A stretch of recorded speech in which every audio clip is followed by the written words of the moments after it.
আসলে আজকে সকাল 6টার সময় যখন শুনলাম বেগম খালেদা জিয়া মারা গেছে, নিজেকে নিজেকে আমি মানাতে পারছি না যে উনি আসলে মারা গেছেন কিনা। কারণ উনি যে আপসহীনতার পরিচয় দিয়েছে সারাটা জীবন, তা শুধু বিএনপি না, সারা বাংলাদেশের সব দলেই এক বাক্যে বলছে যে উনি আসলে আপসহীন নেত্রী ছিল এবং সারা বিশ্বের মধ্যে একজন গ্রহণযোগ্য নেত্রী।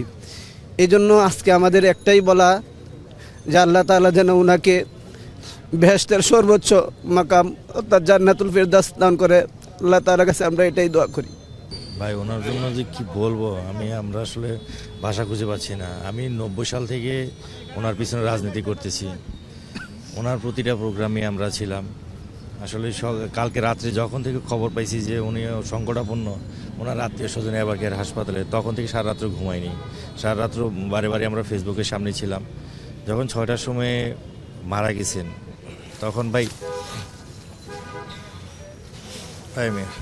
বলবো দেখুন, ম্যাডাম খালেদা যে হয়েছে ঐক্যের প্রতীক, শান্তির প্রতীক, আপসহীন গণতন্ত্রের প্রতীক। আজকে মানুষ মাত্রই মরণশীল, যার জন্ম আছে তার মৃত্যু আছে।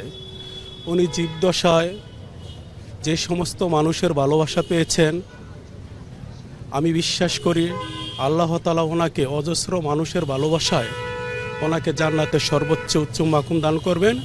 হযরত ফাতেমা রাদিয়াল্লাহু তাআলার কাতারে ওনাকে আল্লাহ তাআলা যেন গ্রহণ করে। আমরা দেশবাসী শুধু এই দোয়াটুকু ভাই করি। আমরা তার দেখানো পথে, আমরা যারা বিএনপির কর্মী আছি, আমরা যারা দল করি, দলমত নির্বিশেষে তার আদর্শ নিয়ে যেন একটি সুন্দর গণতান্ত্রিক রাষ্ট্র যেন সমস্ত জাতিকে প্রতিষ্ঠিত করতে পারি।